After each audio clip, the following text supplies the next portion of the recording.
Apa yang Tuhan lakukan? Tanya Ian sambil memalingkan wajahnya ke arah lain. Dia berdiri seperti semula. Dia tidak menjawab pertanyaan Ian. Dia mengambil sisir dan melangkah keluar dari kamarnya. Ian berdiri cukup lama di kamar Taeyong setelah apa yang Taeyong lakukan padanya.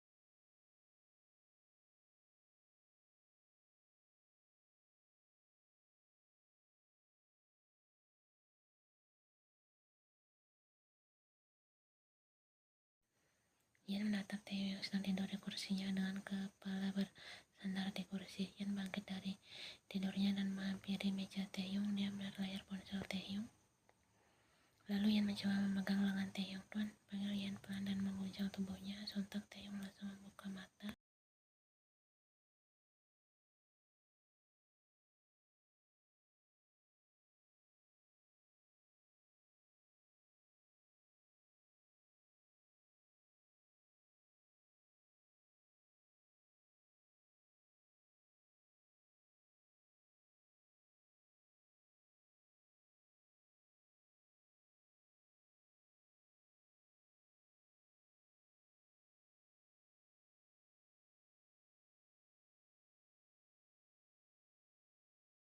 Taeyong bangun dari duduknya, namun duduk lagi. Dengan cepat Ian berlari ke arah Taeyong. "Tuan, kau kenapa?" Ian menangkap wajah Taeyong, lalu tangan satunya dia diletakkan di atas dahi Taeyong. "Badan Tuan panas sekali," seru Ian. Ian terkejut karena Taeyong tiba-tiba demam, padahal tadi pagi masih sehat-sehat saja.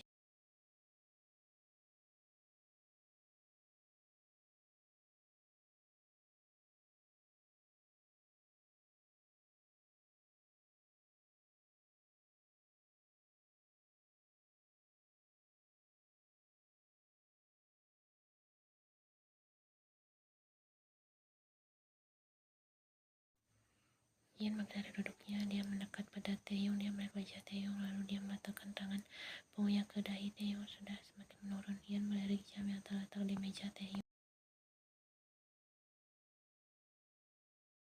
Sudah jam 23.06. Dia kembali melirik Taeyong. Dia tengah berpikir harus bagaimana membawa Taeyong pulang. Apa aku membawanya pulang dan setelah itu aku naik taksi.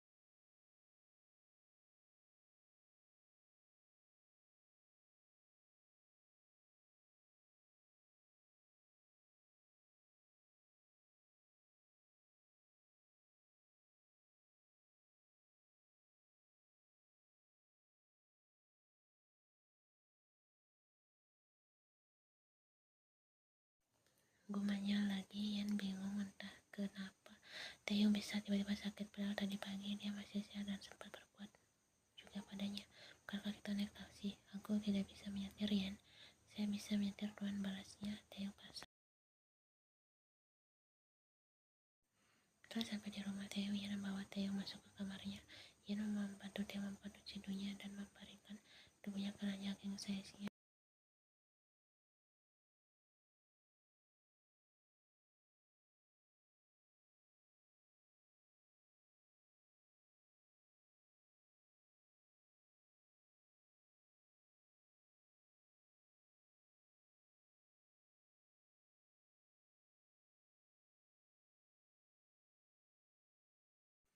Dia pun berjalan menuju dapur. Dia akan membuatkan bubur untuk Taeyong dan sekaligus mencari obat untuk Taeyong.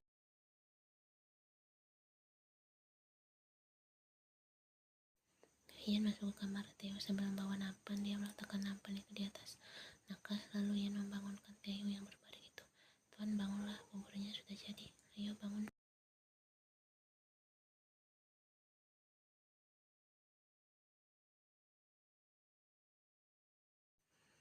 Taeyong membuka matanya dan menghembuskan nafasnya. Dengan pelan dia bangun. Dia menyandarkan dirinya ke tembok ranjangnya.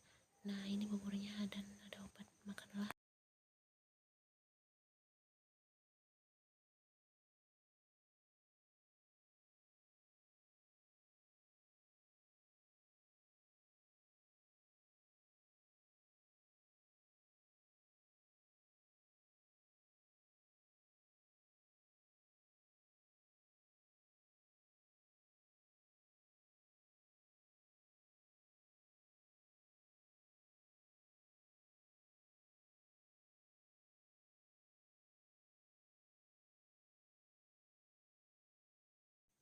Yan mengaduk-aduk buburnya dan menyuapi bubur tersebut ke mulut Taehyung. Namun Taehyung enggan membuka mulutnya.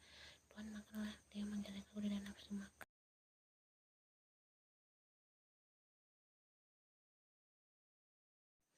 Kalau Tuan tidak makan, kapan sembuhnya? Ucap Yan. Biarkan saja, balasnya. Ketika tubuh Yan melemas mendengarnya, dia meletakkan nampan yang ke atas nakas. Dia menatap Taehyung. Taehyung juga menatap Yan. Kenapa kau menatapku seperti itu? Makanlah, bujuk Yan.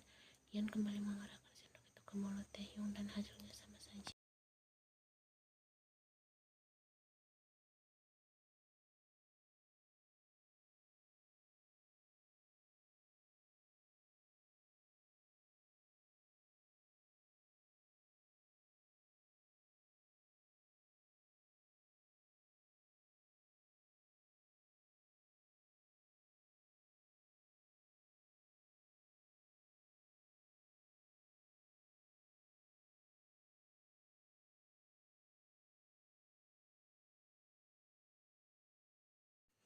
Yan membawa nampan itu keluar dari kamar Taehyung. Setelah itu Yan masuk ke sebelah kamar Taehyung yang kemarin dia tempati itu.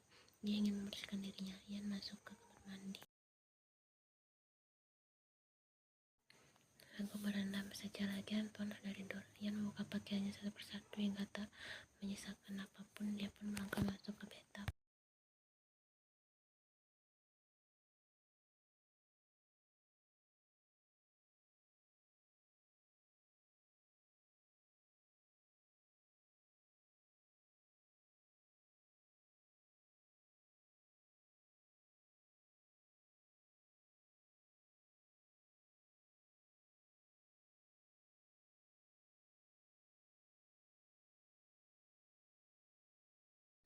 Sudah jam 1, Yan masih betah di ruang tamu dengan mata yang masih belum mengantuk sedikit pun.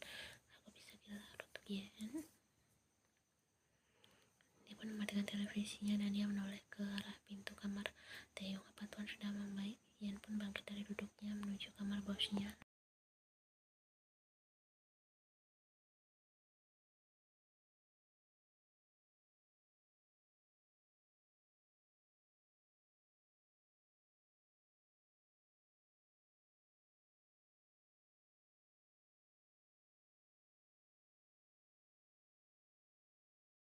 Tuan, tiba-tiba saja tubuh Taehyung bergetar dan nafasnya semakin menggebu-gebu.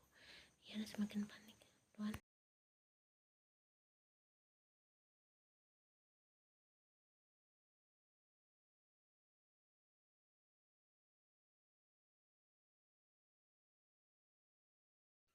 Yan membalas pelukan dari Taehyung. Tenanglah Tuan. Yan menepuk pelan punggung Taehyung. Semakin lama dia semakin tenang. Yan ingin melepas pelukan dari Taehyung namun tidak bisa. Beri Tuan meluknya dengan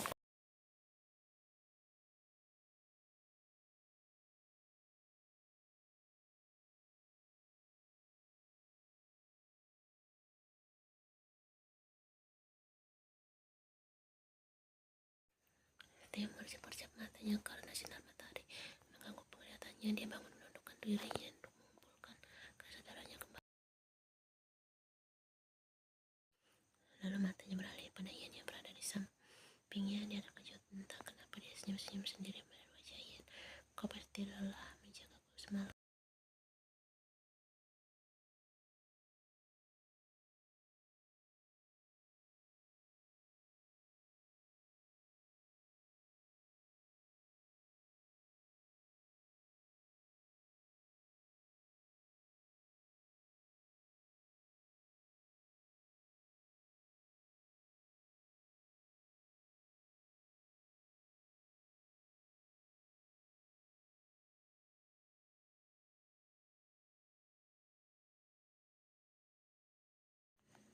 Dia berangkat ke kantor sendiri. Yan masih tidur. Saya tahu Yan pasti kelelahan karena semalam menjaganya. Tuan, saudari Jung tidak datang. Bagaimana ini? Pekerjaannya sangat banyak, tanya salah satu staf perusahaan. Dia bukan sekretaris lagi, tapi hanya pribadiku. Kau segera cari pengganti. Aku ingat sekretaris pria. Dan dia hari ini tidak datang karena sakit, tambahnya lagi. Lalu dia melangkah masuk.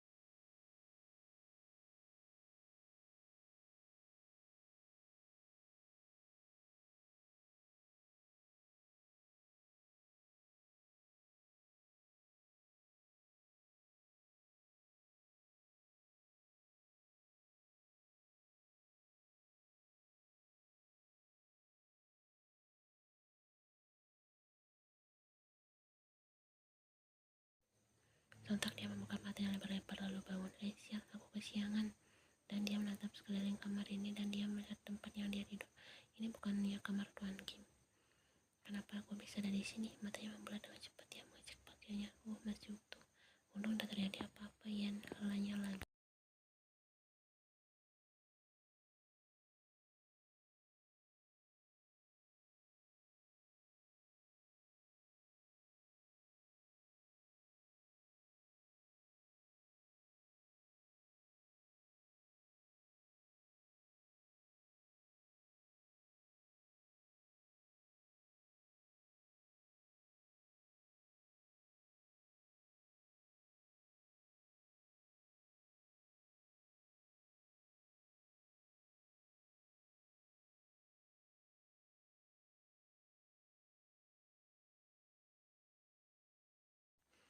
Apa yang sudah bangun? Tanya Taeyong pada dirinya sendiri setelah melirik jam. Apa aku telepon? Tanya Yan lagi. Dia akan mengambil ponselnya menghubungi Yan. Apa dia belum bangun? Apa dia selelah itu? Aku coba lagi saja dan akhirnya Yan menerima teleponnya. Halo Tuan, kau baru bangun? Tidak, aku sudah bangun dan aku baru selesai mandi. Jawab Yan.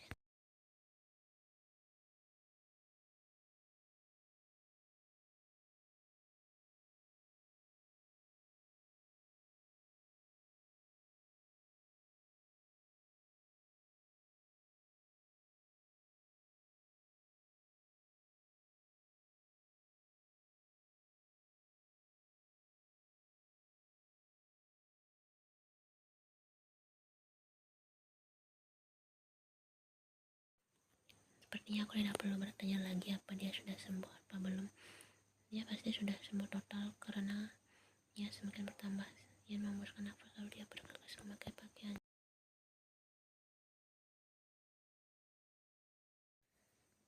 Yan mendengar suara pintu depan terbuka menampilkan seorang pria yang dari tadi dia tunggu. Tuan,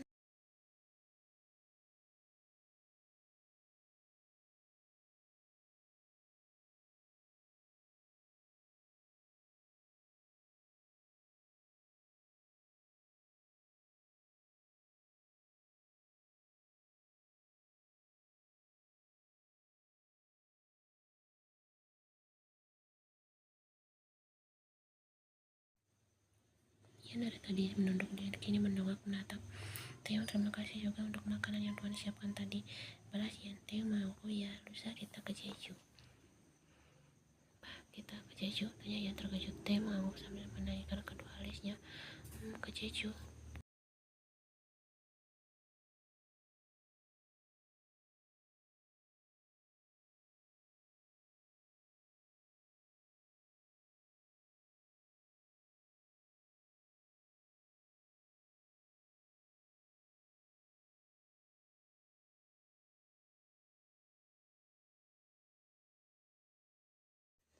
Yan rasa mengerti. Baiklah Tuan, balas Yan. Oh, satu lagi. Maaf semalam aku tahu Tuan tidak sengaja. Potong ya. Jangan bahas tentang semalam lagi, tambahnya.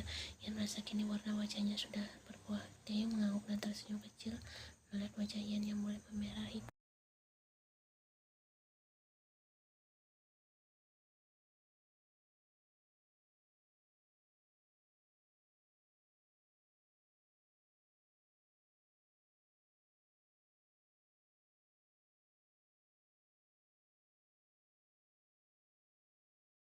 Selamat malam. Lalu dia mendekatkan lagi bibirnya di dekat telinga Yan. Sayang, bisik Taeyong dan pergi saja sambil tersenyum jahit.